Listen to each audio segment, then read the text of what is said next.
বড়দেরকে প্রণাম আর ছোটদেরকে ভালোবাসা জানিয়ে আমি শিপ্রা মজুমদার আজকে আবার একটা নতুন রেসিপি নিয়ে তোমাদের কাছে চলে এসেছি। আশা করি রেসিপিটা তোমাদের ভীষণ ভালো লাগবে। তাহলে দেখতে শুরু করা এখন থেকে। আজকে আমি তোমাদেরকে কী দেখাতে চলেছি দেখো বন্ধুরা, এখানে আমি একটা বড় বাটি নিয়ে নিয়েছি। তার মধ্যে আমি 1 বাটি আটা নিয়ে নিলাম। তোমরা ইচ্ছা করলে এখানে ময়দাও নিয়ে নিতে পারো। তারপরে হাফ চামচ লবণ নিয়ে নিলাম আর একটুখানি জোয়ান হাতে করে ঘষে এর মধ্যে দিয়ে দিচ্ছি। কেননা জোয়ান দিলে আমরা যে কোনো আটা বা ময়দা জিনিস করি না কেন সেটা কিন্তু খুব সহজে হজম হয়ে যায়। আর অল্প একটুখানি হলুদ দিয়ে দিলাম, দিয়ে চামচের সাহায্যে খুব সুন্দর করে নাড়ি চাড়িয়ে নিলাম, এটা সুন্দর রং হওয়ার জন্য। এরপরে দিয়ে দিলাম 1 চামচ রিফাইন অয়েল। এবারে তেলটা দিয়ে ভালো করে আটাটাকে ঘষে ঘষে মেখে নেব। আজকে বন্ধুরা আমি একটা সুন্দর টিফিন রেসিপি তৈরি করে দেখাচ্ছি। এবার পরিমাণ মতো জল দিয়ে দিয়ে এটাকে ভালো করে মেখে নিতে হবে। এই আটাটাকে যেন খুব শক্তও না হয় আবার খুব যেন নরম না হয়, এরকম করে আটাটাকে আমাকে মেখে নিতে হবে। আটাটা আমার দেখো মাখা কমপ্লিট হয়ে গেছে। একটু ভালো করে ডলে ডলে মেখে নিতে হবে।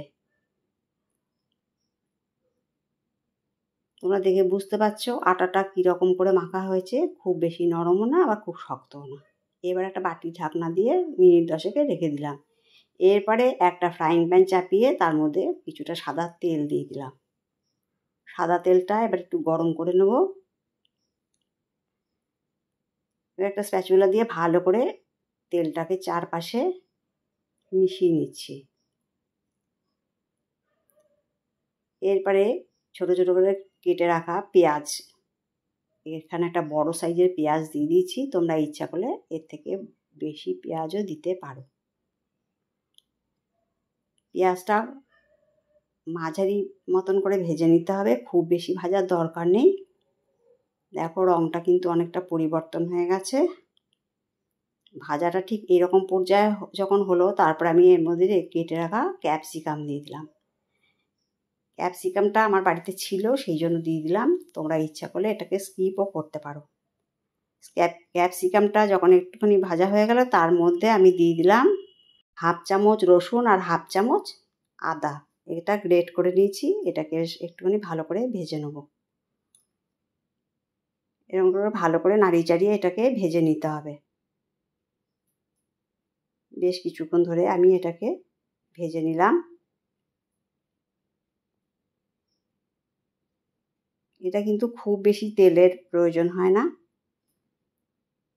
এটাকে আমি এখন ভাজা যখন হয়ে গেল, তারপরে হাফ টমেটো ওইরকম কুচি কুচি করে কেটে নিয়েছিলাম, সেটাও দিয়ে দিলাম। টমেটোটা নরম হওয়া পর্যন্ত আমি ভালো করে এটাকে নাড়িয়ে চাড়িয়ে নেব, যতক্ষণ না এটা নরম হয়ে যায়। দেখো টমেটোটা বেশ নরম হয়ে গেছে। এরপরে এখানে 2 কাঁচা লঙ্কা কেটে রেখেছিলাম, সেটাও দিয়ে দিলাম। ঝালটা তোমরা তোমাদের পরিমাণ মতো নিয়ে নেবে। আজকে আমি একটা খুব সুন্দর টিফিন রেসিপি তৈরি করে দেখাবো। যে টিফিন রেসিপিটা ছোটরা তো ভীষণ ভালোবাসবে, বড়রাও খুব পছন্দ করবে। আর ছোটদেরকে টিফিন বক্সে দিলে সেটা কিন্তু আর ফেরত আসবে না। দেখো এখানে একটা আলু সেদ্ধ করে নিয়েছিলাম, গ্রেটারে করে গ্রেট করে নিচ্ছি। দেখো সম্পূর্ণটা গ্রেট হয়ে যাওয়ার পরে আমি এখানে হাফ চামচ লবণ আর হাফ চামচ হলুদ দিয়ে দিলাম। আর দিয়ে দিলাম 1 চামচ কাশ্মীরি লাল লঙ্কার গুঁড়ো। এটা কিন্তু সম্পূর্ণ একটা রং সুন্দর হওয়ার জন্য। এবারে ভালো করে আলুটার সাথে সমস্ত মশলাটা আমি নাড়িয়ে চাড়িয়ে ভেজে নেব। মোট কথা খুব শুকনো শুকনো করে তৈরি করে নিতে হবে। দেখো তৈরি হয়ে গেছে। এবার আমি একটা বাটির মধ্যে তুলে নিলাম। এরপরে দেখো বাটি ঢাকনাটা 10 মিনিট পরে তুলে নিয়ে এবারে ভালো করে আরেকটুখানি ডলে নিচ্ছি। একটু সুন্দর করে ডলে নিলাম। তারপরে এখান থেকে কয়েকটা লেচি আমি তৈরি করে নেব। একটা একটা করে লেচি আমি মাঝারি মাপে তৈরি করে নেব। তোমরা তোমাদের মাপ মতো তৈরি করে নেবে, বড় ছোট এটা কিন্তু কোনো ফ্যাক্টর না। দেখো আমার এখানে 5খানা লেচি তৈরি হয়ে গেছে। তারপরে আমি ভালো করে হাতের সাহায্যে গোল্লা পাকিয়ে নিচ্ছি। এরকম করে একটু চেপে চেপে গোল্লা পাকিয়ে নিতে হবে, যেন গোল্লাটা খুব মসৃণ করে হয়।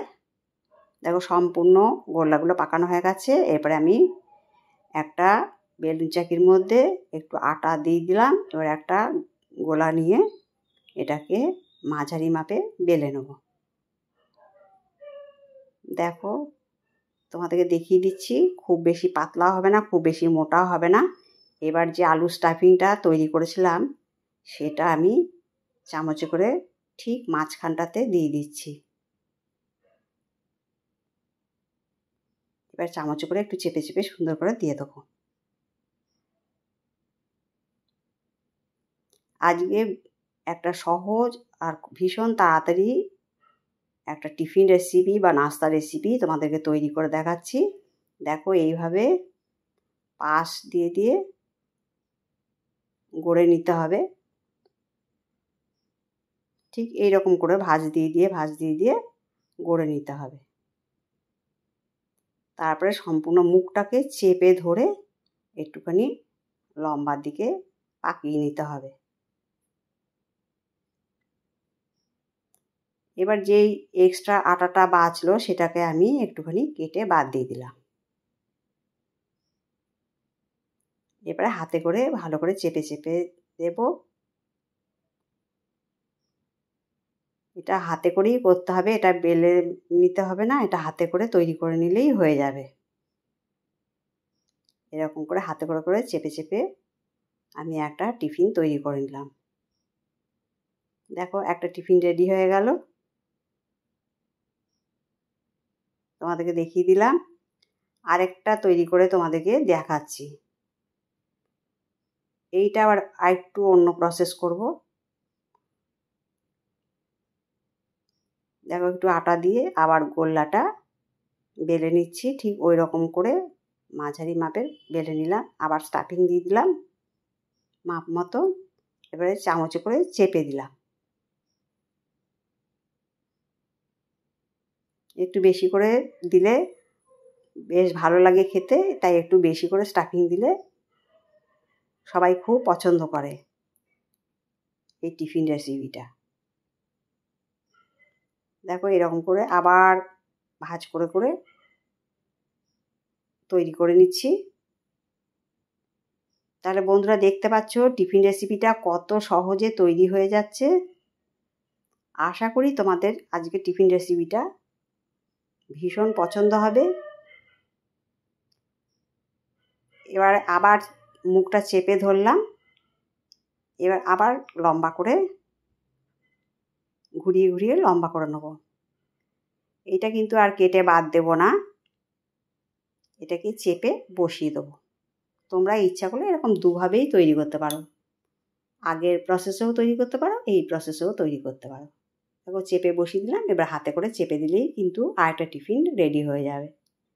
এইভাবে আমি প্রত্যেকটা টিফিন তৈরি করে নেবো বা নাস্তা তৈরি করে নেবো। বেলার কাজটা ঠিক হাতে চেপে চেপে করতে হবে।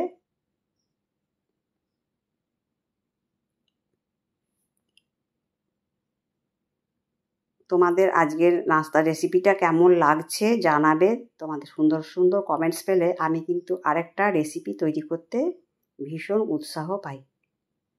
আর যদি কোনো নতুন বন্ধু এসে থাকো আমার চ্যানেলে, তাহলে অবশ্যই বেল বাটনটা অন করে দিও, তাহলে সমস্ত নোটিফিকেশান তোমাদের কাছে পৌঁছে যাবে।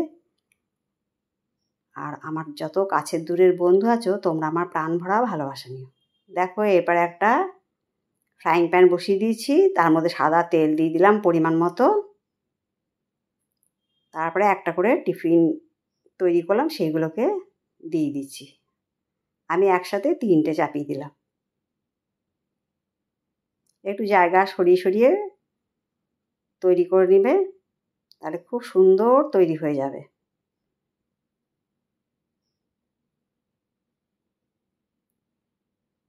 একটুখানি সরিয়ে সরিয়ে দিলেই জায়গা হয়ে যাবে।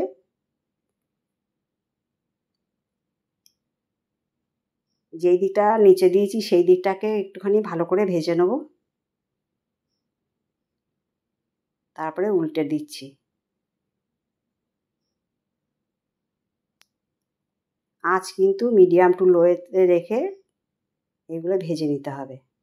তাতে কিন্তু বেশি যদি আঁচ দিয়ে রাখি ভেতরটা কিন্তু কাঁচা থেকে যাবে, তখন কিন্তু টিফিন রেসিপিটা খেতে একদম ভালো লাগবে না। দেখো এইভাবে উল্টে পাল্টে সুন্দর করে ভেজে নেব। যতক্ষণ ধরে আর কি সুন্দর করে ভাজাটা কমপ্লিট হয় ততক্ষণ পর্যন্ত আমি এইভাবে ওলট পালট করে ভেজে নেব।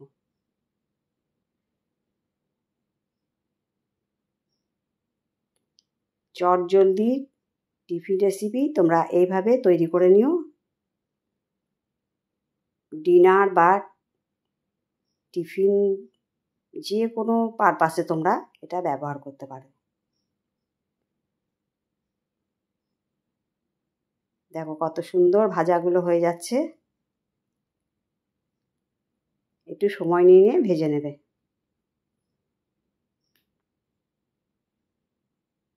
এরকম লাল লাল করে ভেজে নিতে হবে। আর একটুখানি ভেজে নিলেই কিন্তু এই ব্যাচটা আমার কমপ্লিট হয়ে যাবে ভাজা। এইভাবে আমি প্রত্যেকটা টিফিন রেসিপি আমি প্রত্যেকটা ভেজে নেব। দেখো ভাজাটা কমপ্লিট হয়ে গেছে, তোমাদেরকে দেখিয়ে দিচ্ছি।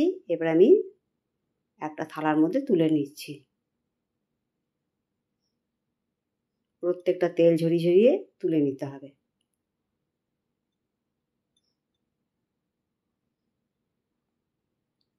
এটাও তুলে নিলাম।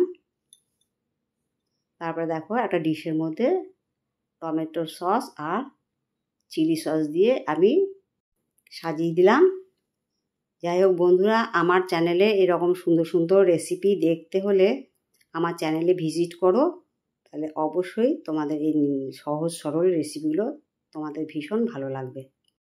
আমি এখানে টোটাল 6খানা টিফিন রেসিপি তৈরি করেছি, একটু টমেটো সস আর চিলি সস দিয়ে পরিবেশন করে দিয়েছি। দেখো কত সুন্দর দেখতে লাগছে। আমার চ্যানেলে এরকম সহজ সরল রেসিপি অনেক দেখতে পাবে। আমি তোমাদেরকে একটা ভেঙে দেখাচ্ছি, ভেতরে কিন্তু একটুও কাঁচা নেই আর স্টাফিংগুলো কত সুন্দর দেখতে লাগছে। তাহলে বন্ধুরা, আশা করি তোমাদের পছন্দ হয়েছে। যদি পছন্দ হয় তাহলে আমাকে কিন্তু সুন্দর সুন্দর কমেন্টস করে জানিয়ে দিতে হবে। অন্য কোনো দিন অন্য কোনো রেসিপিতে আবার দেখাবে, কেমন? টাটা।